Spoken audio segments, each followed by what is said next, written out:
DJED is fully decentralized, permissionless, and it's held its peg since its early launch. In addition, we have a version of the stablecoin developed and deployed on Cardano, Ergo, and Milkamada. Last but not least, the team is looking at new types of backing, most recently including gold. And as a part of today's video, I want to compare DJED against some of the top stablecoins, including USDT, USDC, and DAI.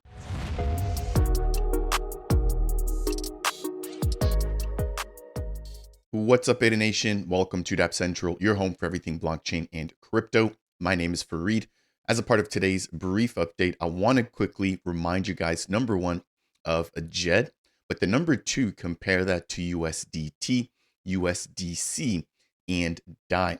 Now, a lot of people know DJED as a stablecoin developed and deployed strictly on Cardano by Cody, but that's only one deployment or one instance of DJED.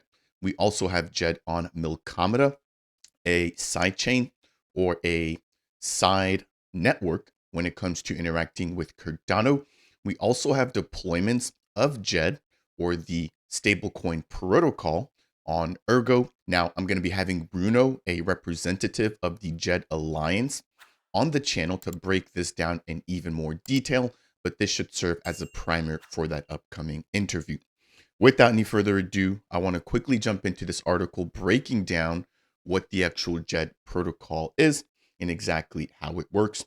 Now, the focus will initially be on the Cardano-based deployment, again, led by Cody. But then I want to branch this out and just take a look at some of the fundamentals when it comes to decentralization, the immutability, and just the way that the DJED protocol is deployed and developed compared to some of the other fiat-backed stablecoins, with DAI being an over-collateralized stablecoin. If you guys are not already following the DJED Alliance on Medium, check out the links down below. I'll go ahead and make sure to leave those resources for you there. So kicking off here, it states, as part of the introduction, researched and developed by a team of 5 expert engineers from Ergo, Emergo, and IOG, who all later formed the DJED Alliance. The DJED stablecoin protocol was created to tackle the stablecoin trilemma for achieving reliable stability, decentralization, and capital efficiency simultaneously. Very similar to the blockchain trilemma, right? Focusing on speed, scalability, decentralization, and security. But here dealing with more or less the stablecoins and how some of them, while they may be stable, they usually have a lack of decentralization, or vice versa. When they're decentralized, there's a lack of stability and a lack of efficiency. Scrolling down, some of the key highlights when it comes to DJED include the reserves surplus. If you're not familiar with DJED, they only allow minting when there's a certain amount within the reserves backing the actual stablecoin. Right now, you can mint and burn DJED as long as there's a reserve ratio of anywhere between 400% all the way to about 800%. Now, I want to take a moment to quickly plug in my older content. When DJED was released back in early of 2023, I highlighted in multiple videos, number one, how DJED worked, number two, the use cases surrounding SHEN, and then number three, how the actual peg is maintained. So please check out those older videos. The second benefit of DJED is its decentralized framework. I mentioned earlier, DJED has been deployed on Milkamada. It's also been deployed on Cardano as well as on Ergo. And when it's deployed, it's fully decentralized, meaning anybody can mint and burn as long as there's enough in the ratio reserves for that actually to take place. Again, depending on whether there's too much collateral, you're not able to mint that reserve coin, or if there's not enough reserves, you're not able to mint any more of the stablecoin.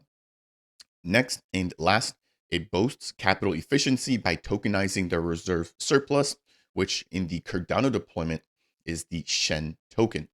Scrolling down, it talks a little bit about the fact that the DJED peg has actually been able to stay relatively close to $1 as opposed to other different types of assets or other types of stable coins in the Cardano ecosystem.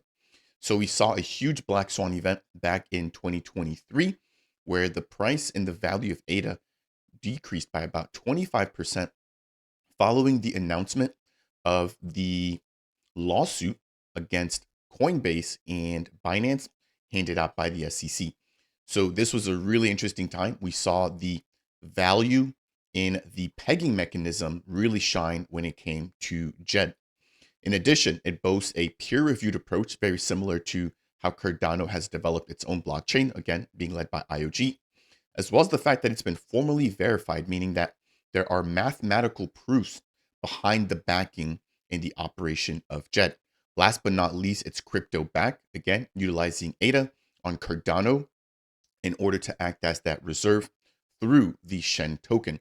You could imagine that on Ergo, there is the ERG, or the Ergo token, I believe, which is the native governance token on that network, equivalent to ADA in Cardano.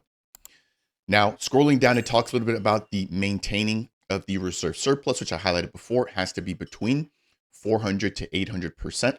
Right now, as I'm shooting this video, if I jump over to the official website, you can see that there's about $3 million worth of the DJED stablecoin in circulation, with a reserve ratio of about 600%, or 6x the amount that we currently have in circulation, which right now that's around $20 million in the reserves. Again, this is done to make sure that in the event that there's a black swan and the value of ADA goes down, that you can always redeem that asset, or that you can always redeem that stable coin for the dollar equivalent. Scrolling down, it breaks down the fact that DJED is fully transparent and it maximizes security, given the fact that you cannot make any updates once the actual protocol has been deployed. Scrolling down, we've got a pretty cool graphic here breaking down exactly how DJED works, if you want to find out a little bit more about that, and exactly how the reserve coin plays a role in here as well. Now, let's get to the good part. This is exactly what I want to quickly touch on as a part of today's video, which is the fact that when you compare some of these features, which include the backing, transparency, stability mechanism, decentralization, trustlessness, and formal verification, you really begin to see that DJED is standing out. If I get myself out of the way here, looking at the backing, the very top row there, DJED, crypto-backed, USDT, fiat-backed, USDC, fiat-backed, and DAI, which is crypto collateralized. Now, if we would have an imaginary column here for USDM, that would also fall under the fiat-backed backing. Next, we have transparency, where DJED has a ranking of high. Again, because everything is deployed for the smart contract directly on chain, that can be viewed, and all the information surrounding the stablecoin minting and burning is also captured on chain. Whereas with USDT and USDC, right, those both have a low or medium score, with USDT having private audits, which they've never shared with the public, meaning that whatever they're telling you is just a word of mouth sort of confirmation, but you're not able to actually verify that on the blockchain or in a public setting. Similarly, with USDC, they are subject to SEC regulation, where with something like DJED, it's not, because again, it's deployed directly in the blockchain with a smart contract. Last but not least, we've got DAI, which is very similar to DJED in the sense that they also use a smart contract, which is all verifiable on chain. Next, when it comes to the stability mechanism, we have an 8x reserve amount, again, that can range between a 4x all the way up to an 8x. So you can never, well, I don't want to say you can never, but it's very difficult to move the peg when it comes to DJED, given how much of a reserve there is in the event of a downturn. Now, when it comes to USDC and USDT, because those are backed directly by fiat, they have to make sure that they have an equivalent amount. Last but not least, with DAI, they have a 1.5 collateral ratio, which compared to DJED is much less compared again to that 8x reserve.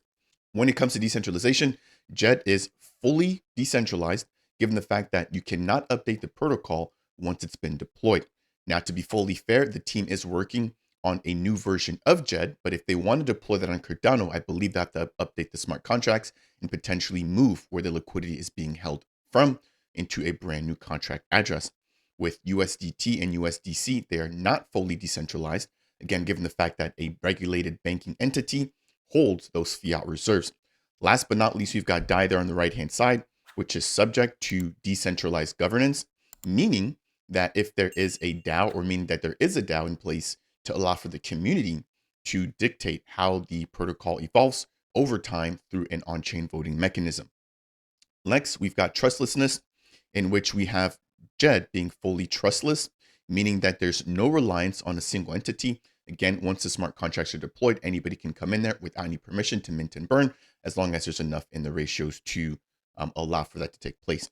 When it comes to USDT and USDC, they're not trustless because, again, you've got a regulated entity in the middle being able to dictate what happens. And then in the event that there is the requirement for government to step in, they could essentially take over the fiat reserves, meaning that they are fully in control of those assets. And if they want to basically remove those fiat reserves, your on-chain assets are essentially worthless. When it comes to trustlessness with DAI, they are trustless, so very similar to JED.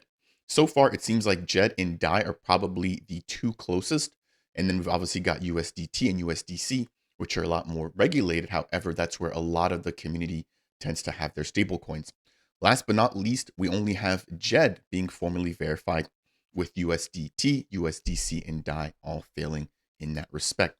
Again, I highlighted the fact that USDM would probably be a little bit closer to USDT and USDC and what answers are in those columns. So again, it's just a matter of figuring out which type of stablecoin suits you and what you value the most, right? Again, whether that's quick ease of use, which I would probably hand that over to USDC and USDT, and liquidity, right? Because there's just billions of dollars worth in those types of stablecoins. They may not necessarily be the best if you value decentralization and trustlessness. So a pretty quick update here. I want to just quickly remind you guys of some of the reasoning as to why JED continues to maintain its peg, even though it may not have the adoption that a lot of fiat-backed stablecoins currently have. In closing, I want to quickly touch on the fact that, again, JED is not only deployed here on Cardano, we also have deployments of JED taking place in Ergo, on Cardano, Milkamata, and the Zephyr protocol, which I believe is utilizing, something like Monero in order to operate. Now, what I want to quickly end off with here is that we've got a brand new version of JED being deployed, labeled as Gluon, and this will be deployed on the Ergo network, and this will be backed by gold. So I'll be sitting down with Bruno to talk a little bit more about this, but it'd be interesting to see if we can get something like this deployed on Cardano, where right now JED's stablecoin developed by Cody is backed by ADA. Imagine a stablecoin being backed directly by gold. This offers new opportunities, especially as RWAs become a real thing, and we're going to be getting tokenized versions of gold with platforms, for example, like Twin. That'll do it here for today's video.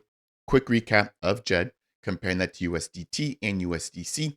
Let me know what you guys think down below. Are you a fan of JED? Are you a fan of USDT, USDC, USDM, or DAI?